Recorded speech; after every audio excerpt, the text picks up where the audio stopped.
Hello, welcome to another edition of the Pace Report. I'm Brian Pace, reporting live here at the Blue Note here in New York City. It's part of this year's 2026 Blue Note Jazz Festival.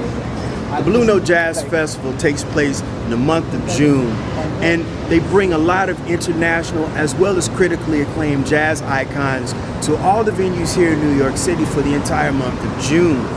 And what better way to close out this year's 2026 Blue Note Jazz Festival is trumpeter Ibrahim Maalouf.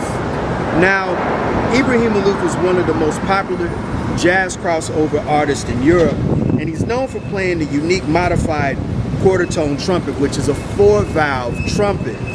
Now, this gentleman over the last 20 years has collaborated with the likes of Sting, Angelique Kidjo, Quincy Jones, Jon Baptiste, Sting, as well as Elvis Costello.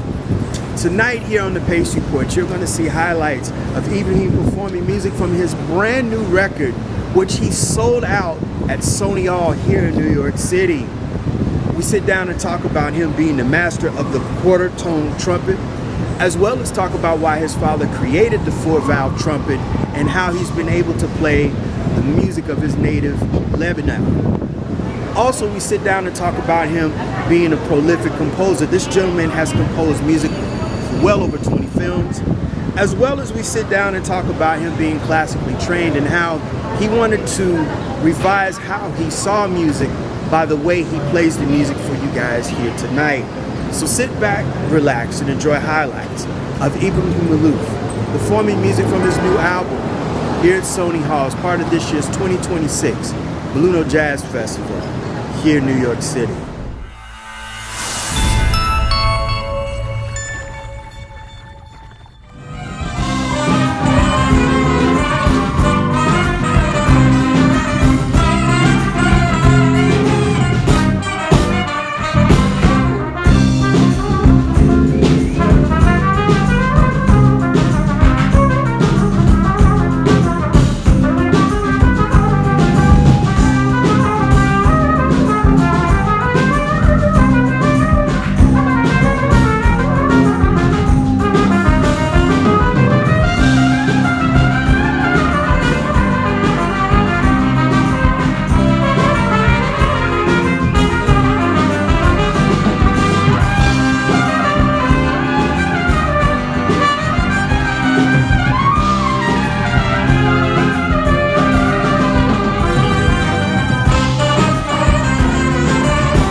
Ibrahim, this is a very important part of the Blue Note Jazz Festival. It's all-encompassing of musicians who represent music and music styles from around the world.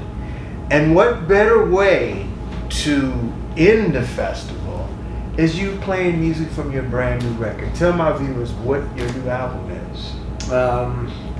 In general, my music is, I don't think about it as a mix, but it is de facto. It is a mix of many different things, very much inspired by jazz and the philosophy of jazz, but mixing all my roots and all the influences of the music that I listen to. So it's like a big mix, and I actually say that it's like a big wedding party.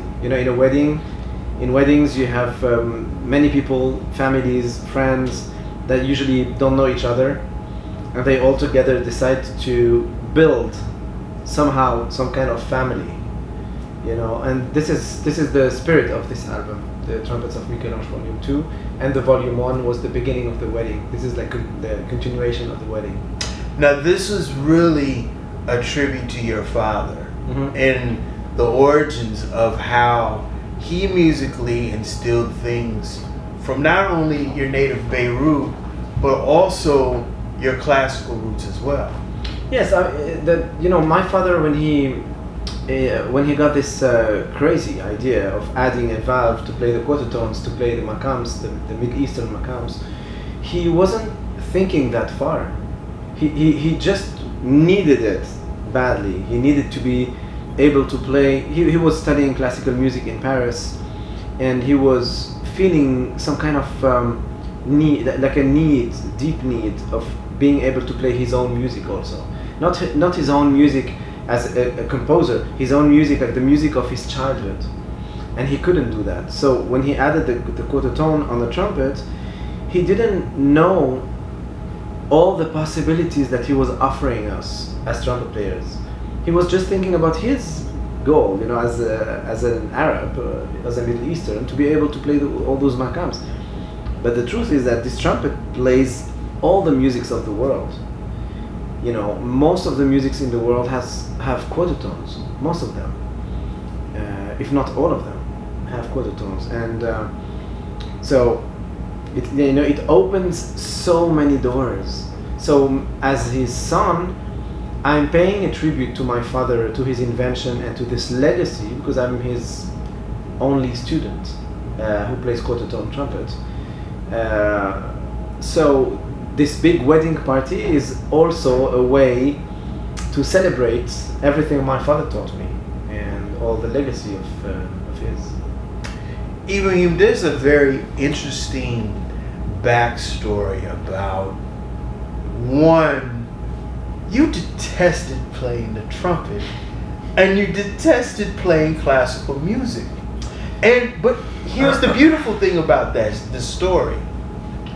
It wasn't until something clicked mentally that you decided that you were going to make the music that you love as opposed to playing classical music. Look, it's even what you're saying is almost the right. It's not exactly right. I mean, I didn't like trumpet not because I hate trumpet. I didn't like trumpet because when my father was playing, he was trying to be more than requested to him. If in Europe, or maybe here also, when you play classical trumpet, they ask you to play loud, high notes. It's like a very bright sound, and some people like it. I love listening to this, but I didn't like when my father was doing it. I like when Dizzy Gillespie does it. I like when John Faddis does it. I like when the amazing trumpeters. But when my father was doing it, I didn't like it. It used to hurt my ears. So from this perspective, I was saying I don't like trumpets. But then, when I was 15, 16 years old, I discovered Miles Davis. I discovered John Hassell. I discovered so many other trumpet players, who don't play like this, and mostly in jazz. So it's not that I didn't like classical music or I didn't like trumpet. It's just the way that I was hearing it at home wasn't my personality. And then when I switched to jazz, I fell in love with jazz. I fell in love with the trumpet. I fell in love with something that meant something that I relate to. So I started playing jazz, like, and playing my jazz. I was a kid, but like trying to change my way of playing to adapt it to my personality, starting to compose things and all this. And then when I started to go further and further in the jazz world, there were also things that I not disliked or hated or anything like this, but I just didn't feel completely connected to. So after classical music and then jazz music, and I to be complete, I also switched at some point to the Middle Eastern musics to understand them, the makams, the changes. Like it's like ragas in Indian music, it's very complex. So, and again, I felt exactly the same thing, which is that okay, I love all this. I'm not gonna do this in my life. I'm gonna do something else. So what is it? And this is when I started to realize that I've been composing all my life. When I was 7, 8, 9, 10, 11. And I used to record them on like cassettes and stuff. So I started listening to this and I was like, okay, maybe this is what I should do. And I should do my own way.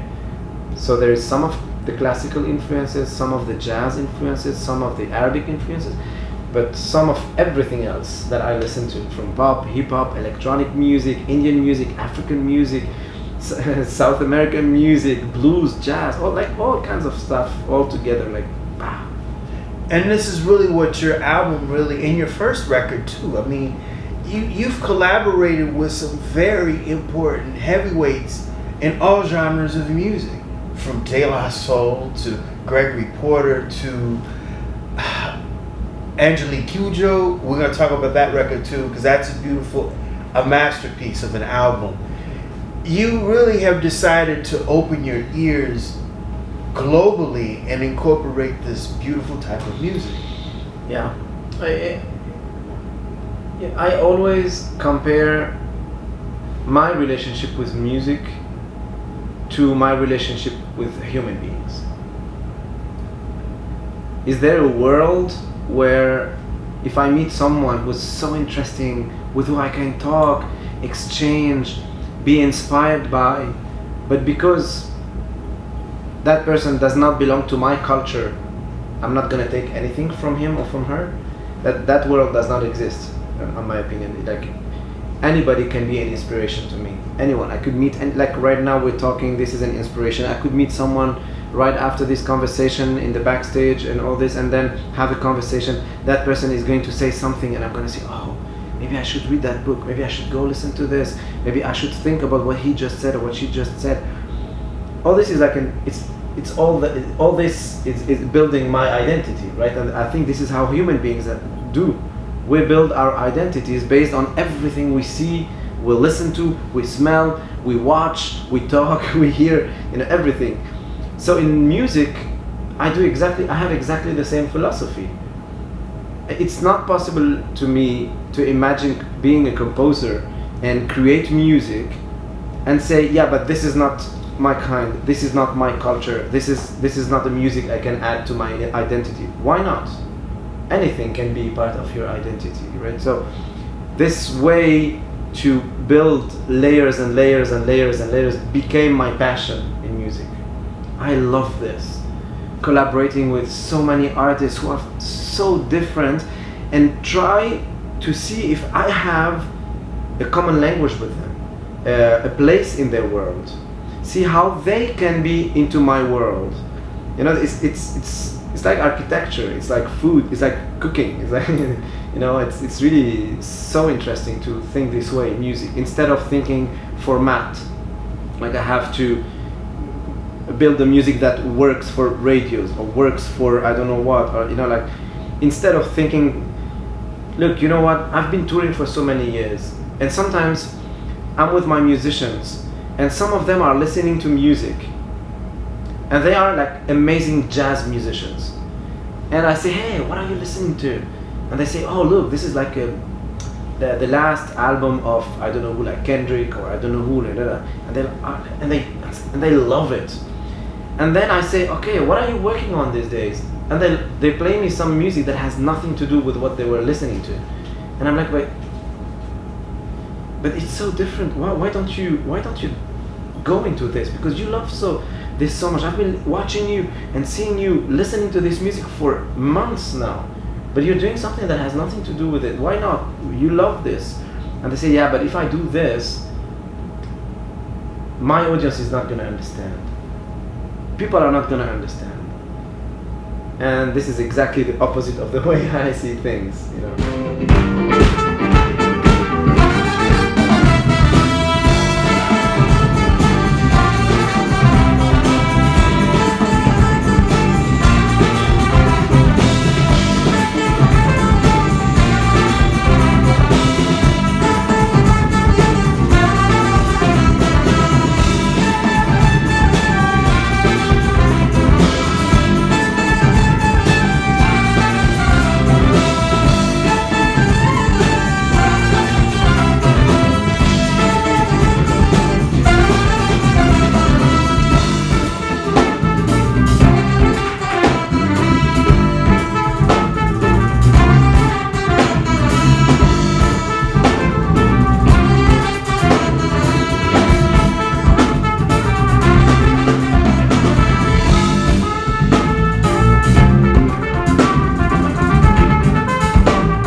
I did some really deep digging on you, and is it my understanding that one of the biggest Arabic singers was very influential in how you wanted to play? You wanted to play like Kulthum? Mm-hmm. Explain that, because she was in the Arabic countries like God. Celia Cruz, She's like Barbra Streisand. Yeah, she was huge. Yeah, she was even, sorry to say this, but she was even bigger than this. She is now considered as a goddess. She's loved by. I sometimes even say something that is quite funny, but it's true. She is the only topic on. I mean, she's the only subject you could talk about in the Arab world where all Arabs agree. I don't know if my English is right. Right? So whatever your religion is, you can be a Jew Arab, you could do a Muslim Arab, a Christian Arab, or atheist, or you could be into like sacred music or not at all. You could be like a rapper or a DJ or a traditional classical musician, everybody praises her. Everybody loves her music. And the reason why they love her so much is that she was, how do you say, transcending what music is. She was singing, but for people she was just talking to her heart, to their hearts. And that's quite a mystery for me. I mean, how much someone can go that far in being understood.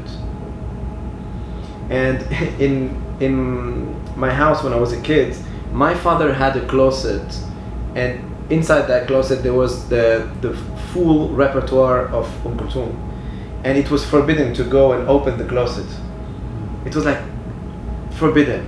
And of course, you know, when you're a kid, when something is forbidden, you want to go. Right. You wanna go. So without even knowing it, my father was making me even more curious about her by forbidding me to touch his collection of albums and stuff. And when I grew up, one day, of course, I lied to my father, and during the night he was sleeping, and I went and I opened it, and I took all the CDs, and I was like, who is this woman? Why my father is so passionate about her? You know, and I started listening with my Walkman and stuff, you know, and I was like, I don't understand this, but one day I will understand, you know. And yeah, and you know, it's like wine. It's like good things. I mean, like best thing in the world. You don't understand it right away. You know, it takes time. So a few years later, you know, after listening and trying to understand, I got addicted to her voice, and that's why this mystery of her voice, this way she transcends all the sounds to bring something bigger than music, has always been you know, something I was curious about. There are 12 tones in Western music. In Arabic music, there's tones between the tones called quarter notes. Quarter tones, yeah. Now, your father added an extra valve to the trumpet. Show my viewers what he did and how that relates to how you're playing those extra notes. So let me put it this way: in classical music there are quarter tones. It's just that since something like 3-4 centuries we're not using them anymore. But there are quarter tones. You know, classical music. Okay, so on this trumpet there are 3 valves. Usually a regular trumpet has only 3 valves. And my father added this 4th one. So when you use the 4th valve, it lowers just a quarter, right? So in jazz, we play quarter tones. It's what we call the blue note. The blue note is a heritage from the slaves, from African slaves, and in you know, and it comes from I mean, the gospel comes from Negro spiritual music.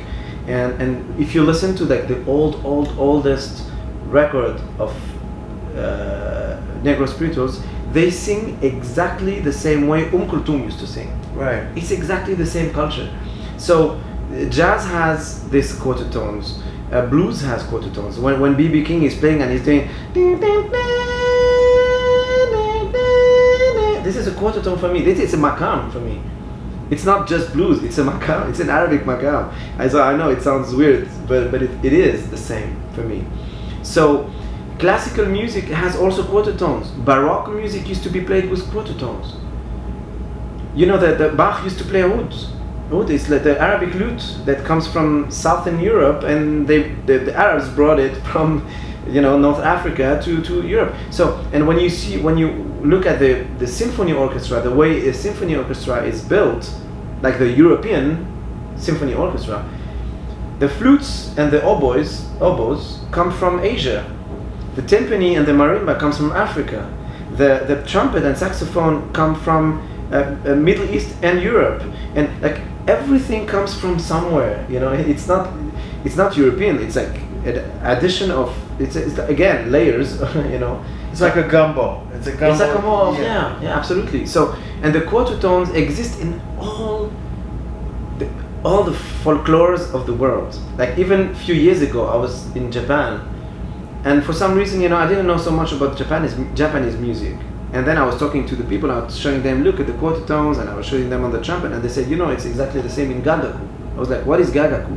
They said, our traditional music, it's called gagaku. I was like, are there quarter tones in gagaku? They said, yeah. And they played it to me, and I was like, my God, this is crazy. So in Celtic music, in Gypsy music, in Eastern Europe, in Northern Europe, in Asia, in India, all the ragas and stuff, they're all based on quarter tones and microtonal scales. And actually, quarter tones are everywhere. Everywhere. Like a natural scale has quarter tones, right? So when I talk about the trumpet, my father identified it as being his trumpet for quarter tones for Arab music. I don't. I consider this trumpet as being completely international, and I hope that one day, and that was actually my father's dream, that one day trumpet players all over the world will be playing their own music with this trumpet and not Arabic music, like whatever their culture is, and they use it for this.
scored over 20 films. Yeah.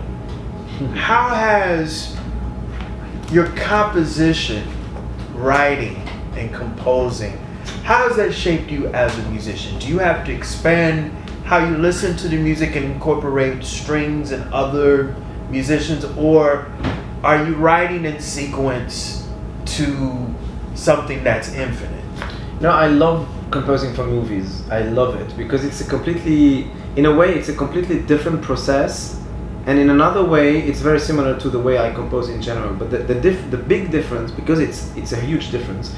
I'm not composing just for myself. I'm not composing for my albums or for, you know, me when I'm gonna be on stage. I'm gonna play them and play the music on all this. It's a, on that perspective, it's like completely different because I'm composing for someone, for someone's masterpiece. I hope, hopefully. So there is the director, there are also the production company behind all this, and they have some very specific requests and they ask for very specific things. So I'm like, I feel completely free to compose what I have in mind, but then I have also to follow all the instructions that they're giving me. And it's very interesting because I consider myself as a free artist. You know, I improvise all the time, I invent my music and all this, but sometimes it's good to do this exercise, like, okay, you're free, but come on, we need you to go towards this direction. We need you to do this kind of things and all that. And it's interesting because it makes me practice something different, and I like that too. You know, music is about expression, emotion. Film, you have to convey emotions. You're building moments and scenes. Is that hard? You know what? I think the hardest part is to convince the director or the production company not to put music sometimes, because they feel safe when there is a music that is played underneath the dialogues and all this, because they feel that the emotion is here. And sometimes, you know, music is better when it's not playing. You know, silence can say in a movie, silence can say much more than if you put like a violin, a crying violin or something. So the hardest part for me is to convince them not to put music on some parts of the movie. And if you do this, like if you bring silence when it's really the right moment, so when the music starts, it's way more meaningful. It's like when we talk. You know, it's exactly the same. If you talk a lot, all the time, and you never stop talking, at some point people don't listen to you, right? But if you stop speaking at some point, people are going to have the time to think about and process what you just said. And then they will be very careful, and when you talk, they're going to listen again more carefully. You know, and for me, it's the same with music. So when I'm working on a film, like a big part of the energy that I'm putting in the film is to try to convince them not to put music. That'll do it again for another edition of the Pace Report, reporting live here at the Blue Note for this year's 2026 Blue Note Jazz Festival. I'd like to personally thank the incomparable Ibrahim Maalouf for his time. Make sure you support his brand new record, as well as make sure you go check him out this fall for his upcoming worldwide tour. For more information on his concert dates, as well as to order his music, visit him on IbrahimMaalouf.com, as well as follow him on social media by way of Instagram, Twitter, and Facebook. I'd like to personally thank the festival organizers of the 2026 Blue Note Jazz Festival, as well as the staff and management at Sony Hall for their warm hospitality. I can't stress this more than enough, people. Please like, share, subscribe, and leave comments on my videos here on YouTube, as well as Facebook and social media by way of Instagram, Twitter, and Facebook. Until next time, remember, if it's in the groove, it'll make you move. Till next time, peace.